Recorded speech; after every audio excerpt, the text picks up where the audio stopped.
Hey, I'm Jen. In life, I've learned that adversity is a stranger to no one. The way we cope is a huge indicator of our character. We want to make choices from confidence, empowerment, and trust, instead of letting our circumstances control us. Let's talk about how. This is episode K, Keeping It Together.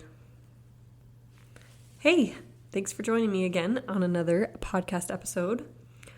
Starting right into things with Name the Emotion.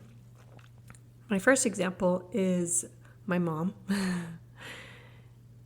She is quite a worrier, and especially as it relates to pregnancy, rightfully so, I guess. She works in the mother and baby unit at Utah Valley Hospital, and so she has seen a lot of pretty extreme examples, and she loves to share them with me. Thanks, Mom. Especially when I'm pregnant. She means well and she wants the best for me, and so she just wants me to be aware of what can happen. But I find the worry as something that is not useful or that doesn't serve me. This doesn't mean that I throw all caution to the wind. Of course, I'm careful and I take precautions. I rest. I don't overdo it, at least in my mind. But I just don't see it useful to use the headspace for worry. Worry gives you something to do, but it doesn't get you anywhere. I always just say I'll cross the bridge when I come to it and tackle those problems as they arise. The next emotion is amused. Last week I went to Zupa's with a friend and we just had a girls' night. We were eating dinner, catching up, and we looked around and saw 5 or 6 other tables of women doing the same exact thing. I guess Zupa's is the place to be for a girls' night. And the last emotion is scared.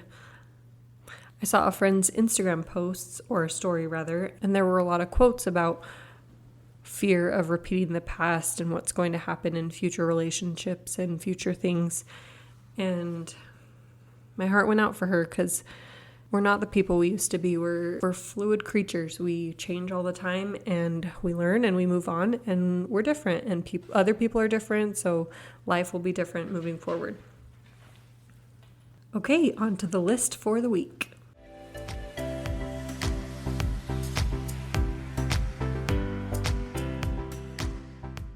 Okay, this list is a bingo of sorts, if you want to look at it like that. I was going to do a mom bingo, things we do as moms or as women, but that's already been done before, and so I wanted to do something a little different.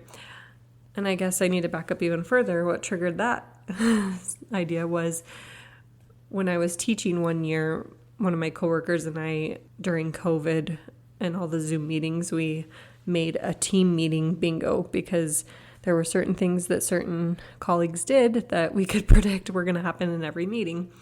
And so that made it a little bit more amusing.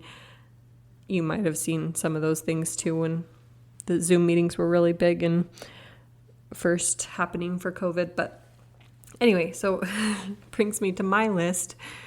This is things that I've judged someone for. And this will be a 3x3 bingo. And so I'll read them across 3, then 3, then 3. And if you do choose to play this bingo or write it down, which you probably won't, I probably wouldn't either if I was listening to a podcast. It's just kind of entertaining. But if you do decide to write it down, hopefully we can aim for doing the opposite or striving to be better than what we see in others. Not in a like hoity-toity way, but just in a trying to make the world a better place. So the first one is, I've caught myself recently judging people for items on their registry. But you know what? People probably judged me for whatever was on my registry. Next is social media posts. It's kind of hard not to do, especially if you're bombarded by it. But again, that's toxic, and if we can try and reverse that, that would be great. Like I said, I'm guilty of all of these because it's my list. I judge people for not putting their shopping cart away. And this is probably because I started as a bagger. That was one of my first jobs. And I didn't understand why people couldn't put their cart away when it was 2 feet from the cart corral. So again, the way this would work if we were doing it the opposite way, it would be you would mark it off if you put away your shopping cart. Give yourself a little pat on the back. But I don't know. Maybe that would reinforce judging others. Anyway. Okay, next row.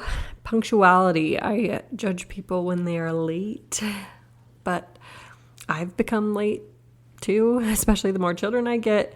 You almost need to add 5 minutes more per kid than what you originally thought of. I usually allow extra time with kids, but you need to add even 5 more minutes to what you think per kid. This was just always drilled into me, was we are on time. Okay, number 5, because this is the center, is the free space. Number 6, parenting, especially when you are a parent. Well, even before you're a parent, it's just so easy to judge other parents, thinking you can do better, but really you can't. Number 7, judging people for showing off or bragging.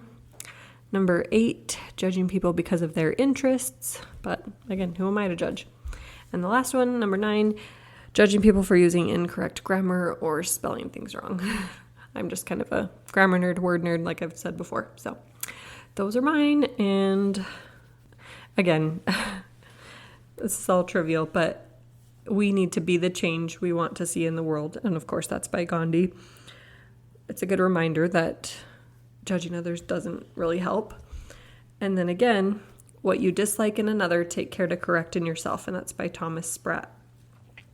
A lot of times we judge people because we're trying to make sense of the world, trying to make a hierarchy of who we think is better or less than, or we're trying to make ourselves feel better, trying to deflect judgment from ourselves, those types of things. So anyway, take it for what it's worth. That's the list for the week.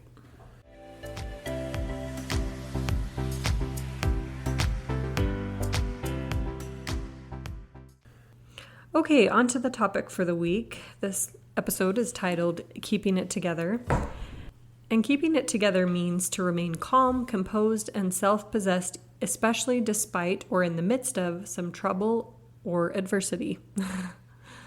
So I thought that fit right into the topic. A is for adversity, and a way to stay empowered is to keep it together. And again, this isn't to suppress emotions or hide things or bury things that are going on. It's combating them, working through them, finding ways to keep it together amidst the adversity.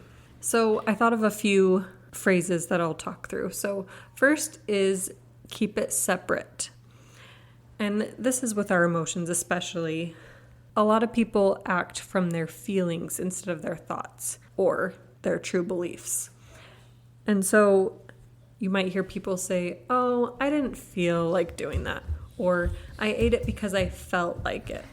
When we let our emotions control our actions, that's not empowering. We need to be in control and do things because of will. Okay, next is keep it in perspective. This was told to me recently when someone shared their story about how they encountered a driver that was less than pleasant and cut them off and things like that. And they let that experience ruin their whole day. They thought about it, they ruminated over it, they planned imaginary revenge. And again, that took their whole day. If we compartmentalize, we can leave road rage on the road or on the freeway and move on. We can leave what happens with our kids in the house or in that moment and move on. Again, compartmentalizing will help us keep the day in perspective. Next is keep it up. I have a scripture for this one. It's from the Book of Mormon. It's Alma 26:27, and it says, "Now when our hearts were depressed and we were about to turn back, behold, the Lord comforted us and said, Go amongst thy brethren, the Lamanites, and bear with patience thine afflictions, and I will give unto you success."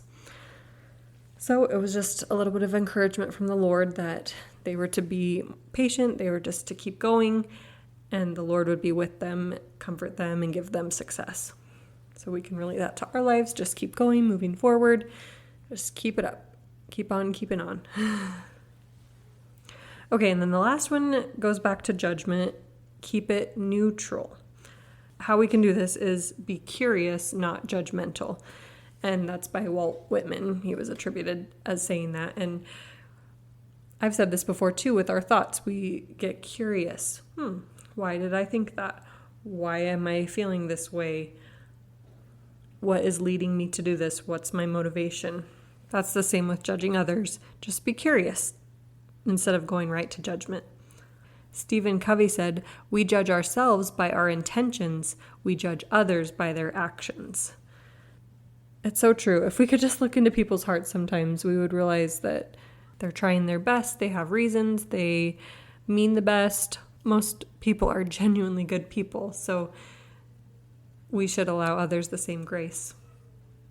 Well, and maybe you don't offer yourself the same grace. Maybe your harshest judgments are towards yourself. So that might be your area of improvement. Okay, and one final quote about judgment, since I've talked about it a lot this episode. This is by Deepak Chopra, and it says, "Non-judgment quiets the inner dialogue, and this opens once again the doorway to creativity." Or I would add that you could fill in the blank. It's the doorway to anything you want to achieve, be, or do. When you quiet that inner dialogue, it allows space for other things, more productive things, or more meaningful things. Okay, and that's all I have for you this week. Good luck keeping it together, and I will talk to you again soon. Oh, wait. Hopefully you're still there. One other thing I have is I asked my 3-year-old, almost 4-year-old son what he does when he's angry, or in other words, how he keeps it together. So enjoy that little segment before you go. Rowan, what are some things that you do when you're angry? You give it back to someone. Give what back to someone? The toy. Oh, does it make you angry when somebody takes your toy? Yeah. Like when Brother Brant does it? Yeah. So what's something that you could do instead of being mad? Pray. Yeah, that's a good one. What else could you do if he was playing with a toy that you wanted to play with? I found something else. Yeah, you could find another toy. What else could you do when you're angry? What do we talk about when you're really mad? You could take a deep breath. Yeah, do you think that would help you? Yeah. Mm-hmm. Yeah. Okay, thank you for listening. Remember to subscribe, rate, review, share this with someone you think could benefit, and message me or find me on Instagram at A is for Adversity. Thank you for joining me on the podcast today. You can find me on Instagram at A is for Adversity or email me at jenbank16@gmail.com. I'd love to hear from you.